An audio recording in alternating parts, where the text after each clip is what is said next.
The year was 2347. Humanity had spent centuries reaching for the stars. Satellites, probes, and deep space telescopes, all of it pointed outward, scanning the endless black ocean of space for any sign that someone else was out there. Scientists had debated for generations. Philosophers had written books. Children had grown up staring at the night sky, whispering the same quiet question into the dark. Are we alone? And then, on a cold Tuesday morning in November, the answer arrived. Dr. Sarah Connell was sitting in her office at the Global Deep Space Monitoring Station in Denver, Colorado. She was 38 years old, sharp-eyed, with dark hair pulled back into a tight bun and a coffee cup that had been empty for 2 hours. She had not noticed. She was too busy staring at the screen in front of her, reading the same line of data over and over again, certain that her eyes were playing tricks on her. The signal was not random noise. It was not a pulsar. It was not interference from a satellite. It was structured. It was deliberate. And it was coming from deep space, from a region of the galaxy that no human probe had ever reached. Sarah picked up her phone and called her director, Dr. Marcus Webb. "Marcus," she said, her voice completely flat. "You need to come to my office right now." "Sarah, it is 6 a.m. "Marcus." She paused. "The signal is real." There was silence on the other end of the line. Then the sound of footsteps already moving. Within 40 minutes, the entire senior staff of the station was crowded around Sarah's workstation. Nobody spoke. The signal played on loop through the speakers. A low, rhythmic pattern of pulses and tones that felt almost musical, like something ancient being sung through the stars. Dr. Leo Park, the station's lead linguist, leaned in close to the speaker. He was a quiet man in his 50s, always calm, always measured. But today his hands were trembling. "It is a greeting," he said softly. Everyone turned to look at him. "How can you possibly know that?" Marcus asked. Leo pointed at the waveform on the screen. "Because I have seen this pattern before." He straightened up slowly, his face pale. "This exact pattern. In an archive. A classified archive." He looked around at the faces staring at him.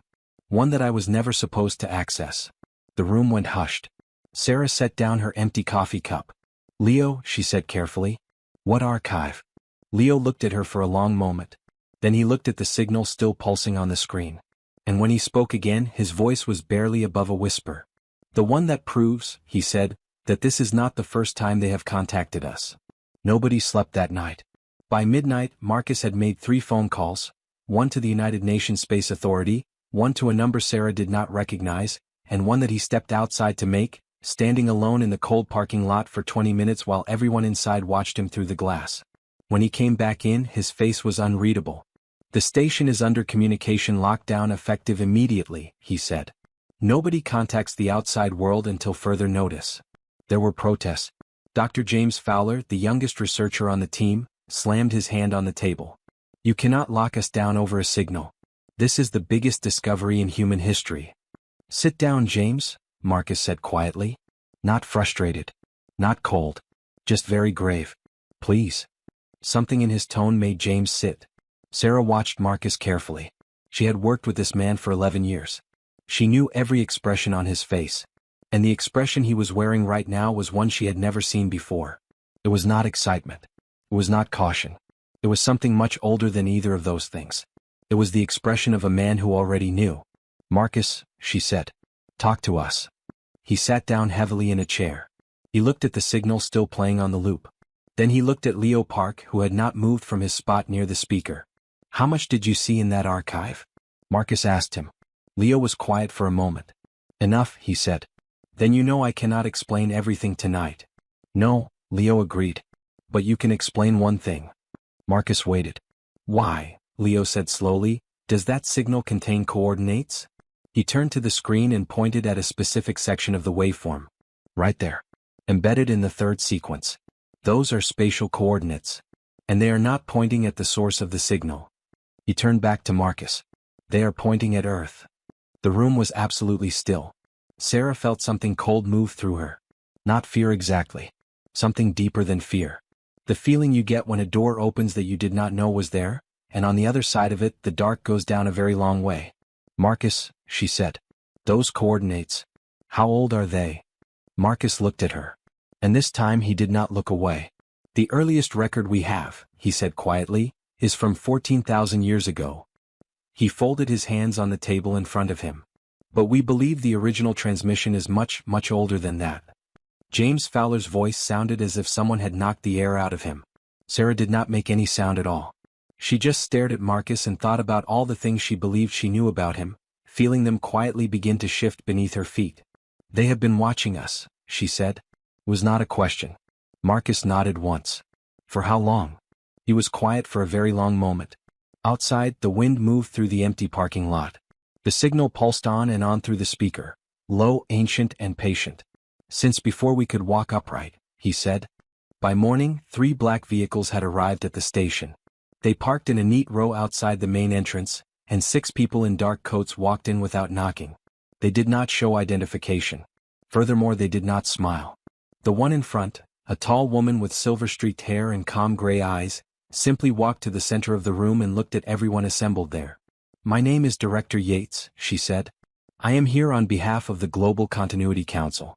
And I need all of you to understand something clearly before we go any further." She paused and looked at each face in turn. "What you have discovered in the last 12 hours is not new." Sarah felt the words land like something heavy dropped onto the floor. "How long has this council known?" she asked. Director Yates looked at her without blinking. "The council itself has existed in various forms for approximately 300 years. But the knowledge it protects is considerably older." She opened a briefcase and placed a single hard drive on the table. Then she placed her hand flat on top of it. In 1947, a recovery operation in New Mexico uncovered physical evidence of non-human intelligence. That much has leaked into public knowledge over the decades. "What has not leaked," she said, "is what was found inside the recovered object." She lifted her hand from the drive. A message, encoded in a mathematical language. And at the center of that message was a single instruction. Nobody in the room moved. The instruction, Director Yates continued, was not a threat. It was not a warning. It was a request. She looked at the hard drive. It said, "Do not respond to the signal until the species is ready." Leo Park let out a long, slow breath. "They asked us not to answer." "Yes." "Which means," Sarah said slowly, working it through, "they knew we would eventually receive a signal." "They planned it," Leo said, turning to look at her. His voice was quiet but his eyes were alive with something electric. "They have been sending signals to Earth on a schedule. A very long schedule. Thousands of years between transmissions." He turned to Director Yates. "The signal that came in last night, this is not the first one. It is just the first one that we were meant to answer." Director Yates looked at him for a moment. Then she said, "Dr. Park, how did you access that archive?" Leo met her gaze calmly. "Does it matter?" Pause. "No," she said. "Not anymore." She pulled out a chair and sat down, and for the first time she looked like something other than a government official. She looked like a person carrying a very, very heavy thing for a very long time. "What matters," she said, "is that the response window is open. And it will only stay open for 72 hours. She looked around the room. "After that, based on everything we know about their transmission schedule, they will not send another signal for another 1,000 years. Silence. Then James Fowler said very quietly, "So we have to decide right now whether to answer." "Yes," said Director Yates. "And if we answer," Sarah said, "what happens?" Director Yates looked at her. And Sarah saw something move behind those calm gray eyes, something that looked, just for a second, like genuine uncertainty. "That," Director Yates said, "is the part we have never been able to predict." They spent the first 12 hours of those 72 reading. Director Yates had given them full access to the archive on the hard drive. It was enormous. Thousands of documents, audio recordings, photographic files and video records, all of them classified, all of them collected over centuries by the Global Continuity Council and its predecessors. Sarah, Marcus, Leo and James divided the files between them and read in near silence, stopping occasionally to share something that hit too hard to keep to themselves. What they found was not what Sarah had expected. She had expected evidence of alien contact. She got that. But she also got something she had not prepared herself for, evidence of human contact. Of people, across dozens of generations who had known about this. Who had carried this secret. Who had woken up every morning knowing that the stars were not empty and that the thing living in them was watching and had been watching since before the first human hand pressed itself into wet clay and left a mark on a cave wall. There were diaries. Some of them went back 400 years. Scientists, priests, military officers, astronomers, all of them writing in the dark in private about the thing they knew and could not say. About the weight of it. About the loneliness of it. About the strange terrible privilege of being one of the few people alive who understood that humanity was not the only story being told in the universe. One entry written by a French astronomer in 1743 stopped Sarah completely. She read it 3 times. The man had written, "I do not know whether they are kind or merely patient. I do not know if there is a difference. But I know the truth, they have given us time. More time than we perhaps deserved. And I find myself wondering, on nights when the sky is very clear, whether that alone is the answer to every question I have ever had about what it means to be loved." Sarah sat with that for a long moment. Then she kept reading. Leo had found something different. He came to her desk at hour 9, his face pale and his eyes very bright. "Sarah," he said. "Look at this." He placed a translated document in front of her. It was a decoded section of the original 1947 message, the one Director Yates had referenced. Sarah read it carefully. Then she read it again. Then she looked up at Leo. "This is not an instruction," she said. "This is a story." "Yes," Leo said. She looked back at the document. The story described a species, not human, not from this solar system, that had discovered a small, young, loud, confused world full of creatures who fought each other constantly and burned their home and screamed into the void without understanding why. And instead of leaving, instead of moving on, this species had decided to wait. Had decided that the creatures on that small world were worth waiting for. Had posted the coordinates of that world in their own records as a place of, and here the translation got uncertain, the word used was something between sacred and promising, as a place worth returning to. And then they had set a clock. A very long clock. "They gave us a deadline," Sarah said. "Not exactly," Leo said. He pointed at the bottom of the document. "They gave us a threshold. If we had survived and grown enough, we would receive the signal designed to reach us. Not the earlier ones, those were tests. Probes, ways of measuring our development without our knowledge." He sat down. "Last night's signal is different. Last night's signal is the one that says, 'You made it.'" Sarah stared at the page. "HFY," she whispered, an old phrase her grandmother used to say when something changed everything, when the world before a moment and the world after it were simply not the same place. "From this point on, nothing is the same for me." Leo looked at her. "Yes," he said softly. "Exactly that." With 40 hours left in the response window, they called a meeting. All of them were exhausted. Sarah had not slept in 31 hours. James had a cut on his hand from where he had accidentally pressed down on a broken coffee mug without noticing.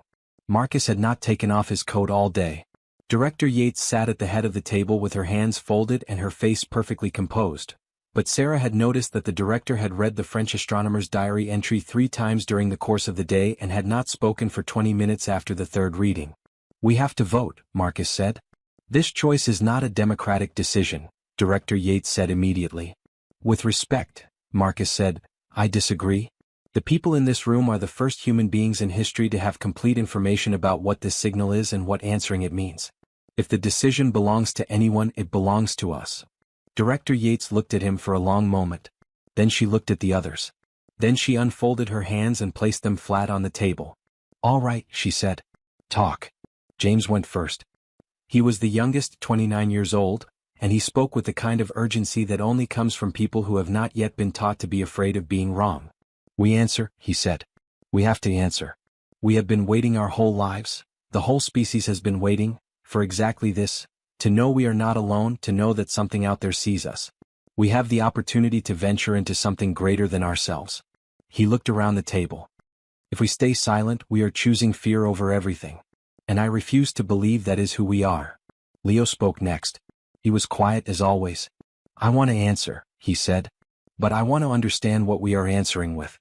What we say matters. How we say it matters. We have 72 hours and we have spent 12 of them reading. I suggest we spend the next 30 deciding not whether to answer but what to say." Marcus nodded slowly. "A fair point." Then everyone looked at Sarah. She had been staring at the table. Now she looked up. She thought about the French astronomer writing by candlelight in 1743. She thought about all the people who had carried this secret and never had the chance to speak. She thought about the signal pulsing in the speakers, low and rhythmic and patient, and the word Leo had translated as sacred and promising. "I think," she said carefully, "that we are afraid of the wrong thing." She paused. "We are afraid of what they might do if we answer. But we have not asked the more important question." She looked at Director Yates. "What happens to us, to who we are as a species, If we stay silent. If we choose right now, knowing everything we know, to hide. She shook her head slowly. I think that silence would do more damage to us than anything they could ever do from out there. The room was quiet. Director Yates looked at her for a very long time. Then she said, Dr. Connell, are you aware that your position on this panel was not accidental? Sarah frowned. What do you mean? I mean, Director Yates said slowly, that when the council identified the signal was coming, 3 months ago, when the preliminary data first started showing patterns, we identified 6 people whose specific combination of skills and personal histories made them the ideal team to receive and respond to it. She paused. You were first on the list. Sarah felt something still inside her. Why? Director Yates opened a folder and slid a single page across the table. Because of your grandmother, she said. And what your grandmother left behind when she died. Sarah looked at the page. It was a photocopy of a handwritten letter. She recognized the handwriting immediately. Her throat tightened. My grandmother died when I was 12, she said. Yes, said Director Yates. And 6 months before she died, she mailed this letter to an address in Geneva. An address that belongs to the council. She pointed at the page. Read the last paragraph. Sarah picked up the page. Her hands were steady. She read the last paragraph. Then she set it down. Then she pressed her hands flat on the table and breathed. She knew, Sarah said. Her voice was hushed. My grandmother knew. She was one of us, Director Yates said gently. She chose not to tell you because she wanted you to find it yourself. She wanted it to be real for you, not inherited. Pause. She wrote in that letter, my granddaughter will be the one who answers. I know it the way I know my own name. Caro, let her find her own way there. Do not push her. She will arrive. Sarah sat very still for a long moment. Then she stood up. We answer, she said. And I will write the response myself. Nobody argued. Sarah took the next 18 hours and she wrote. She did not write alone. Leo sat beside her for most of it, helping translate the mathematical language framework that the archive described, the language the signal had been sent in and the language they would need to respond in. Marcus checked her work every few hours, quiet and careful. James brought food that nobody ate. Director Yates stayed in the building but gave Sarah space, sitting in a corner chair reading documents and occasionally looking up to watch Sarah work with an expression Sarah could not quite name. What Sarah wrote was not a declaration. It was not a greeting exactly. It was something harder to define. Something closer to an answer given by a person who has just been asked a question they have spent their entire life trying to understand. She wrote about what it meant to be human. Not the clean version. Not the version you put in a museum exhibit or a school textbook. The real version. The complicated version. The version included war, grief, cruelty, and the long dark stretches where it seemed the species might simply choose to destroy itself and be done with it. She wrote all of that. And then she wrote the other part. The part that kept surviving. The part that built hospitals and wrote symphonies and sat with dying strangers and planted trees it would never see grow tall and stood at the edge of the ocean and wept for reasons it could not name and kept, stubbornly, against all logic and every reason to stop, choosing to go on. She wrote about the French astronomer. She included the exact quote from his diary. I do not know whether they are kind or merely patient. She followed it with her line. We have decided to believe there is no difference. And so we answer. Leo encoded it all into the mathematical framework. The final message was translated into pure data form, approximately the length of a short novel. Is it too much? James asked, looking at the size of the file. No, Leo said simply. It is exactly right. They transmitted it with 31 hours still left in the response window. And then they waited. Sarah went to the window and stood looking out at the night sky, where the stars were obvious. She found herself thinking about her grandmother, a small, sharp-eyed woman who had lived alone in a house full of books and had always seemed to know things she should not have known, looking at Sarah sometimes with an expression that felt less like pride and more like recognition. Caro, Sarah thought, using her grandmother's word the way her grandmother had always used it, not as a command but as a kind of blessing, a release, a letting go. I did it, she thought. I found my way here. She stood at the window for a long time. Nobody spoke. The night was quiet. The signal had stopped playing on the speakers. They had turned it off when they sent the response, and the silence it left behind felt immense and clean, like the silence after the last note of a very long piece of music. Then, at 3:47 in the morning, something changed. It was Leo who noticed first. He made a sharp sound, not quite a word, and everyone turned to look at his screen. Sarah crossed the room fast, looked at the data, and felt the floor shift beneath her. That is not possible, Marcus said behind her. It is happening, Leo said. The response had come back. Not in hours, not in days, in minutes. As if whoever was out there had been sitting and waiting, had read every word Sarah wrote in the time it takes a person to draw a breath, and had already known exactly what to say back. Sarah leaned in close to the screen. What does it say? James asked. His voice cracked slightly. Leo was quiet for a moment. Then he turned around and Sarah saw that his eyes were wet. It says, Leo began, and then he stopped and pressed his lips together and collected himself. He tried again. It says, we have waited a very long time to hear you say that. Welcome, children of Earth. HFY, from this moment forward you are not alone. Nobody moved for a full minute. Sarah counted the seconds without meaning to. She heard James exhale slowly somewhere behind her. She heard the hum of the station's heating system. Furthermore, she heard from somewhere far outside, the sound of a car passing on an empty road. Ordinary sounds. The world outside this room was completely ordinary and had no idea that inside it, everything had just changed. Director Yates broke the silence. We need to go dark, she said, standing and moving to the communication console. Everything goes dark right now. No external transmissions, no. No, Sarah said. The word came out quietly, but it stopped Director Yates like a wall. Everyone stared at Sarah. She turned from the screen and looked at the director. No, she said again more calmly. We are not going dark. We are not hiding this. Not anymore. Dr. Connell? Director Yates. Sarah's voice was steady and she held the older woman's gaze without flinching. My grandmother spent decades carrying this secret. The people in that archive spent centuries carrying it. All those people, astronomers, soldiers, scientists, priests, all of them dying with it locked inside them. She shook her head slowly. The whole reason we were isolated, the whole reason this was hidden, was to protect humanity until we were ready. She looked at the screen at the words still glowing there. Welcome, children of Earth. We just proved we are ready.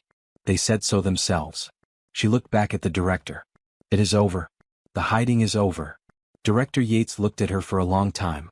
You understand, the director said quietly, what release means. The panic. The chaos. Governments destabilized. Religions.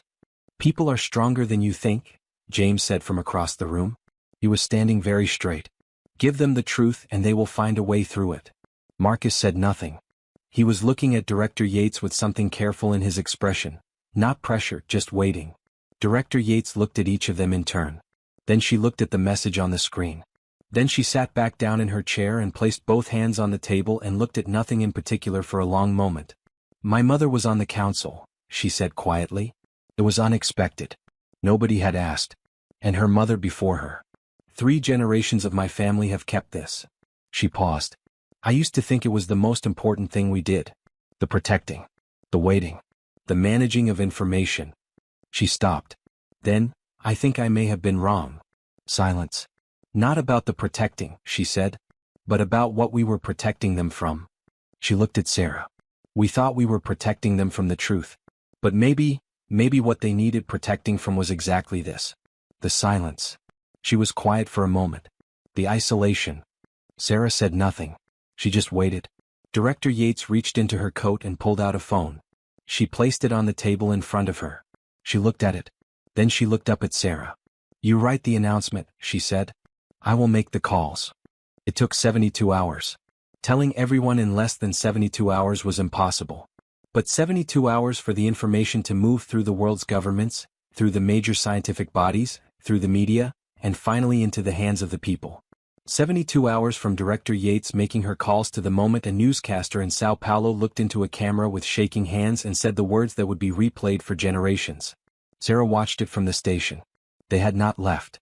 The station had become a kind of anchor, a center of something too large to name. Scientists were arriving from around the world now. Linguists, physicists, anthropologists, biologists, all of them coming to stand in the same room where the message had been received and the answer had been sent, as if the room itself had become sacred. The world's reaction was not what Director Yates had predicted. Or rather, there was fear, and there were people who said terrible things, and there were governments that stumbled, and there were voices that called it a lie and voices that called it the end and voices that called it everything in between. But underneath all of that, louder and stronger and more persistent than anything else, was something the director had not fully accounted for. Relief. The world felt relief. It moved across the planet like a wave, quiet and enormous. Billions of people who had spent their entire lives with a feeling they could not name, a loneliness so large and so old it had seeped into every religion, every myth, and every late-night conversation between people sitting under the stars, discovered all at once that the feeling was not irrational. It was not madness. It was not just the small private loneliness of a single life. It was the accurate perception of an accurate fact. The species had been alone. And now it was not. And somewhere in that understanding, something eased. Sarah saw it in the messages that started coming into the station's public communications channel. They had opened one for the first time in the station's history. The messages were from everyone: farmers, students, doctors, teenagers, grandparents, and children who could barely write. They came in every language. They said different things, but they said, underneath the different words, the same thing. Thank you for telling us. Sarah read them for hours. She read them until she could not see the screen clearly anymore and had to stop and press her hands against her face for a moment. Marcus found her like that. He put a hand on her shoulder. You should sleep, he said. I know, she said. Your grandmother would be. I know, she said again, softer. He squeezed her shoulder and walked away. Sarah lowered her hands. She looked at the screen full of messages. She thought about her grandmother's handwriting in that letter. My granddaughter will be the one who answers. She picked up her phone and called her mother. After 4 rings, her mother answered, and Sarah could immediately tell from her voice that she had been crying. Sarah, her mother said. Baby. Hi, Mom. A silence. The warm, full kind. She always said, her mother began. Then she stopped. Started again. She always said you were going to do something. Something big. Pause. I never asked her what she meant. I wish I had asked her. She meant this, Sarah said. Her mother was quiet for a moment. Are you okay? Her mother asked. Sarah looked at the messages on the screen. She looked at the window and the night sky beyond it. Yeah, she said. I really am. 3 weeks after first contact, the second message arrived. This one was longer. Much longer. Leo and a team of 40 linguists worked around the clock to translate it, and what they found inside it was something none of them had fully prepared for, not because it was frightening but because it was so deeply and completely human. It was a history. Not their history. Ours.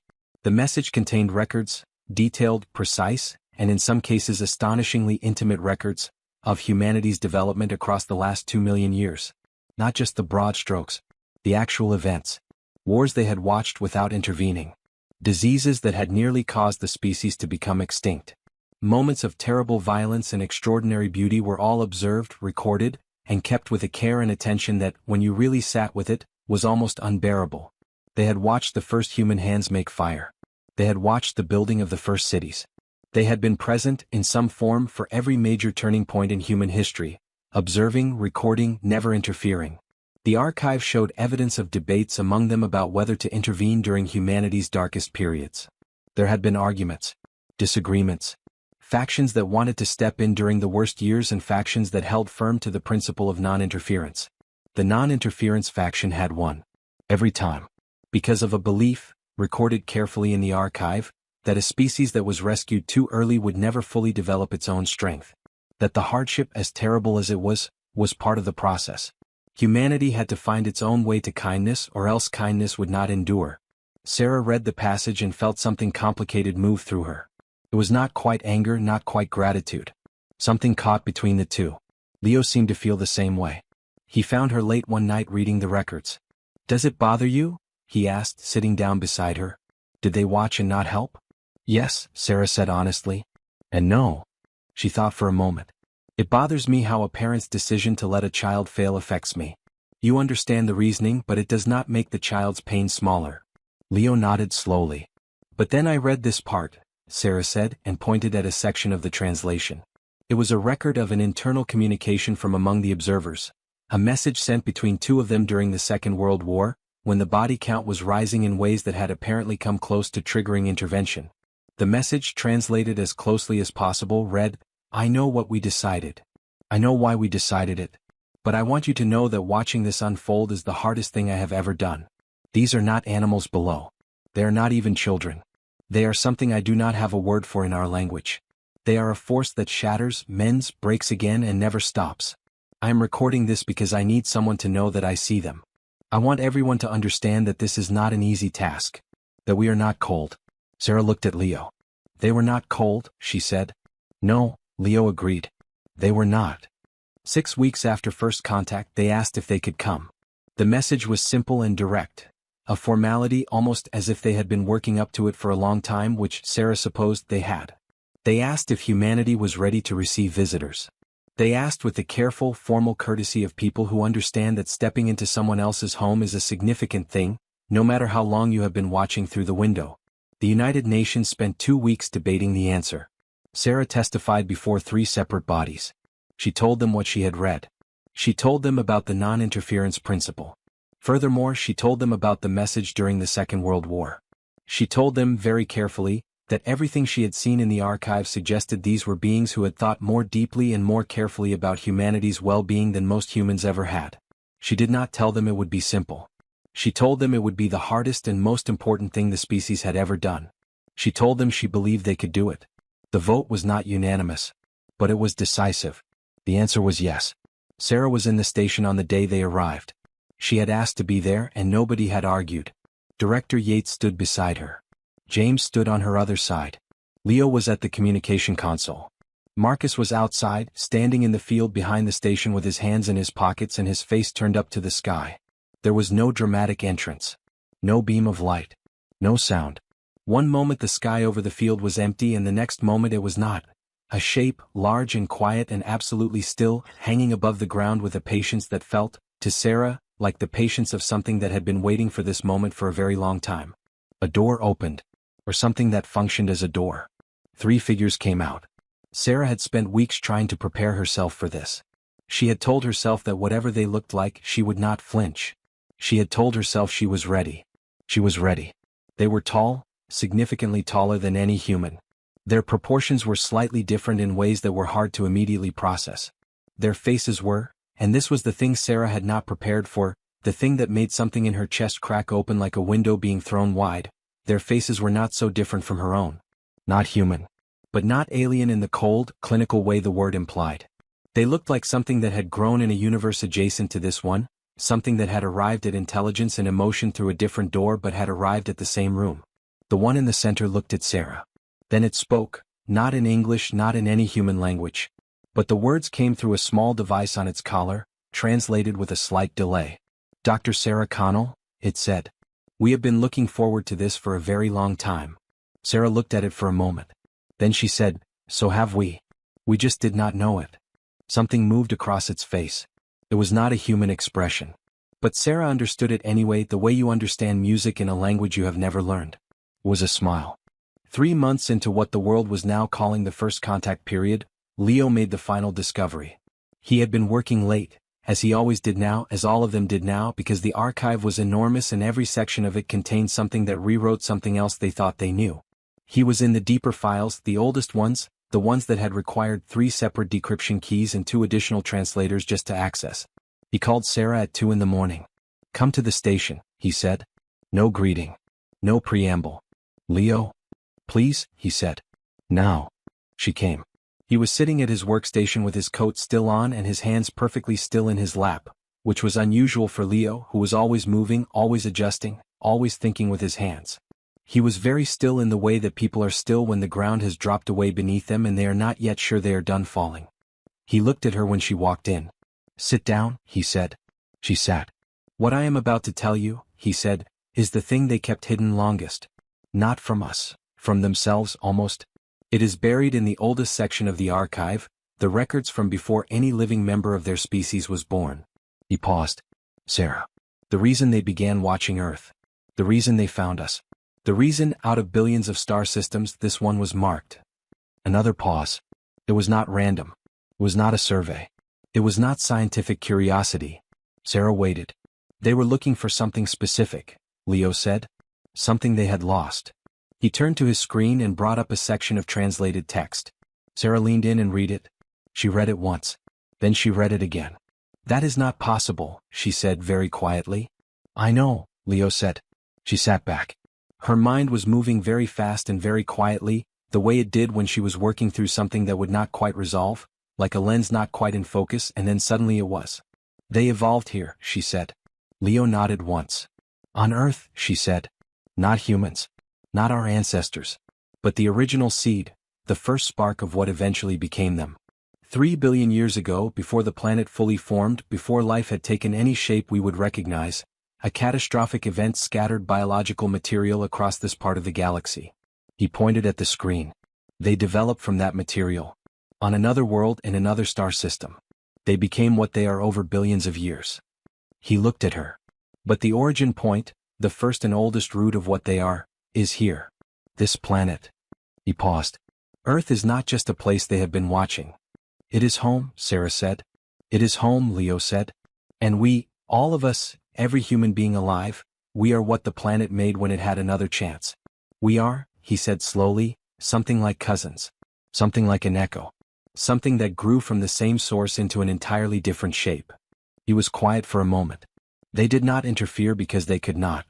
Not without compromising something they consider sacred. He tapped the screen. The document calls it, the translation is imperfect, but it reads as, the right of the second growth. The right to life comes after finding its form. To not be shaped by what came before. Sarah was quiet for a long moment. She thought about the message.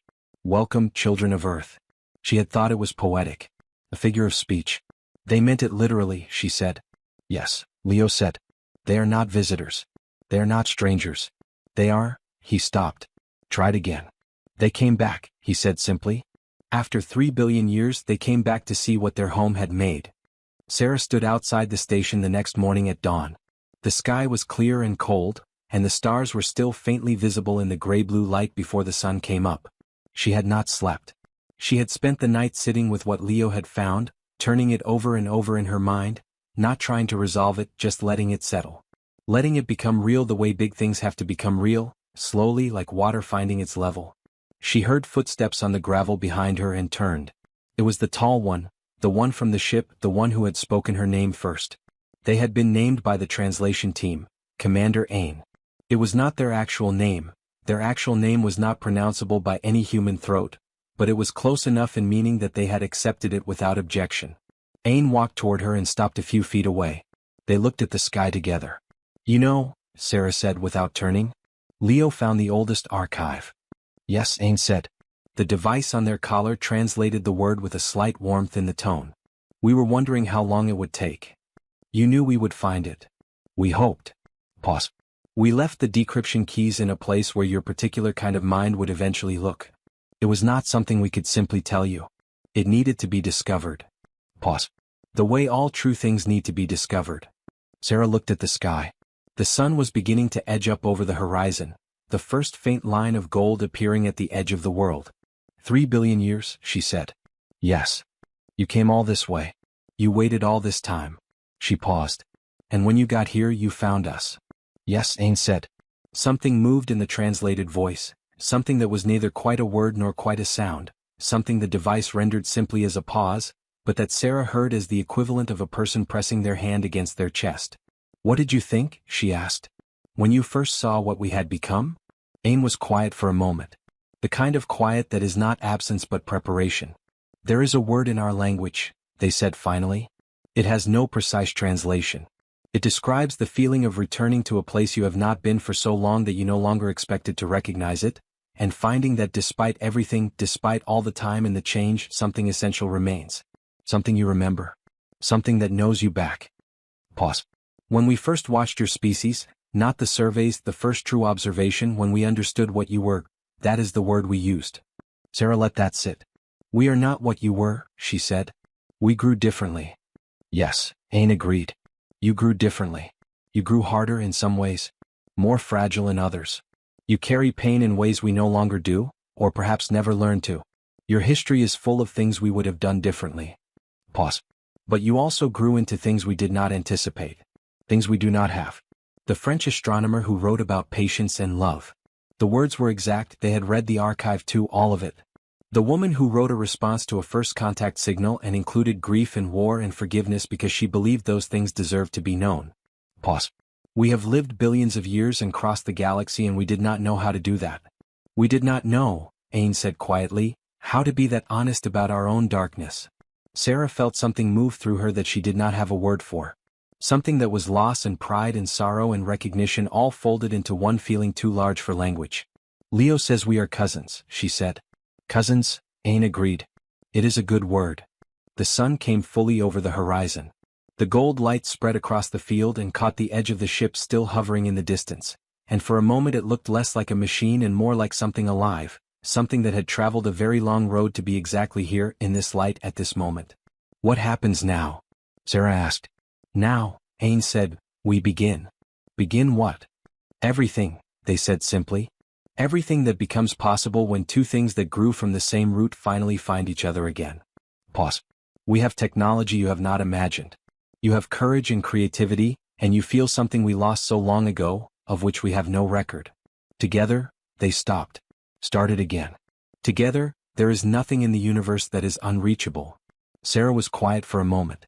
She looked at the sky, the wide open morning sky, full of light now, all the stars gone pale in the rising sun. She thought about her grandmother. About the letter. About a small, sharp-eyed woman who had known all of it and had lived her whole life quietly, carrying a secret as large as the galaxy, and had planted it, like a seed, like a beginning, in the only place she trusted.